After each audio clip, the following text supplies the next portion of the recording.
ഉരുൾപൊട്ടലുണ്ടായ മുണ്ടക്കയിലും ചൂരൽമലയിലും ജനകീയ തിരച്ചിൽ. ഇതിനകം സാധ്യമായ എല്ലാ മാർഗങ്ങളും ഉപയോഗിച്ചുള്ള തിരച്ചിൽ നടത്തിയെങ്കിലും ബന്ധുക്കളിൽ നിന്ന് ലഭിക്കുന്ന വിവരങ്ങൾ ഉപയോഗിച്ച് ഇനിയും ആരെയെങ്കിലും കണ്ടെത്താനാകുമോ എന്ന അവസാനവട്ട പരിശ്രമത്തിനാണ് ജനകീയ തിരച്ചിൽ നടത്തുന്നത്.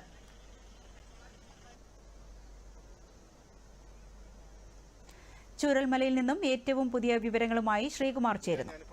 ചൂരൽമലയിലാണ്. ഭീകരമായ ദൃശ്യങ്ങളാണ് നമുക്ക് കാണാൻ സാധിക്കുന്നത്. രാവിലെ തന്നെ കേന്ദ്ര സംഘം വയനാട്ടിൽ എത്തിച്ചേർന്നു. അല്പം മുമ്പ് ഈ പറഞ്ഞ പോലെ ചൂരൽമല, മുണ്ടക്കൈ പ്രദേശങ്ങളിൽ കേന്ദ്ര സംഘം സന്ദർശനം നടത്തിയിരിക്കുന്നു. ഇവിടെയുള്ള മുഴുവൻ ആൾക്കാരെയും മാറ്റിപ്പാർപ്പിക്കണമെന്നുള്ള നിർദ്ദേശവും മുന്നോട്ട് വെച്ചതായിട്ട് നമുക്കറിയാൻ സാധിക്കുന്നുണ്ട്. ഇത് ഇവിടെയെല്ലാം സന്ദർശിച്ചതിന് ശേഷം വൈകിട്ട് തന്നെ കൽപ്പറ്റയിൽ അവർ തിരികെ എത്തി സംസ്ഥാന സർക്കാർ പ്രതിനിധികളുമായി ചർച്ച നടത്തി തീരുമാനങ്ങൾ അറിയിക്കുമെന്നാണ് നമുക്ക് പ്രതീക്ഷിക്കുന്നത്. എന്തായാലും ഞാനിപ്പോൾ നിൽക്കുന്ന സ്ഥലം തന്നെ നിരവധി വീടുകൾ നിന്ന ഒരു സ്ഥലമാണ്.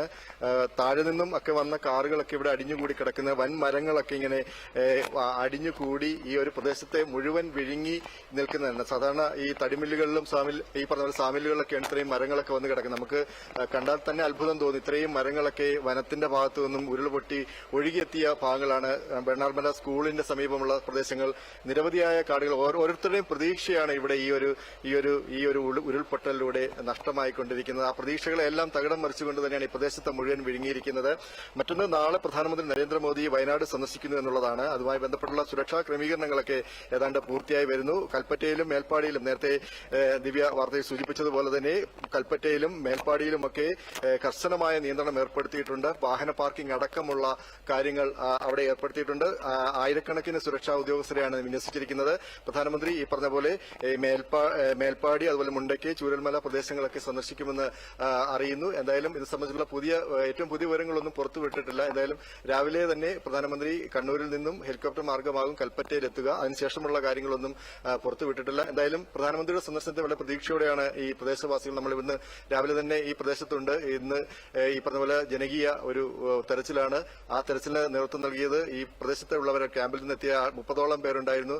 അവരൊക്കെ മനസ്സ് പൊട്ടിത്തകർന്നു നിൽക്കുന്ന ഒരു അവസ്ഥയാണ്. ഞങ്ങളുടെ പ്രദേശം ഇങ്ങനെ ആയിപ്പോയോ എന്നുള്ള പലരും ഇങ്ങോട്ട് വരാൻ മടിക്കുന്നുണ്ട് ഈ പ്രദേശത്തിന്റെ. പക്ഷെ ഒരു കാര്യമുണ്ട്, ഇത്ര മനോഹരമായ ഒരു പ്രദേശം ഈ ഒരു കേരളത്തിൽ ഇല്ല. വയനാട്ടില് ഒട്ടേറെ റിസോർട്ടുകളും അങ്ങനെ പ്രതിസുന്ദരമായ ഒരു പ്രദേശം ഇന്ന് കിടക്കുന്ന കണ്ടു കഴിഞ്ഞാൽ മനുഷ്യ മനസ്സുകൾ മരവിപ്പിച്ചു പോകുന്ന ഒരു അവസ്ഥയാണ്. എന്തായാലും കേന്ദ്ര സംഘം തിരികെ പോകും. തിരികെ പോയതിനു ശേഷം സംസ്ഥാന മന്ത്രിസഭയിലെ അംഗങ്ങളുമായും ഉദ്യോഗസ്ഥരുമായിട്ടും ഒക്കെ ചർച്ച നടത്തി എല്ലാവരും പ്രതീക്ഷയോടെ കാത്തിരിക്കുന്നത് ഇതൊരു ദേശീയ ദുരന്തമായി പ്രഖ്യാപിക്കണം. അതുവഴി ഈ ഒരു പുനരധിവാസം അടക്കമുള്ള കാര്യങ്ങളിൽ ഇടപെടലുകൾ ഉണ്ടാവണം. സംസ്ഥാന സർക്കാരിനെ കൊണ്ട് മാത്രം സാധിക്കില്ല.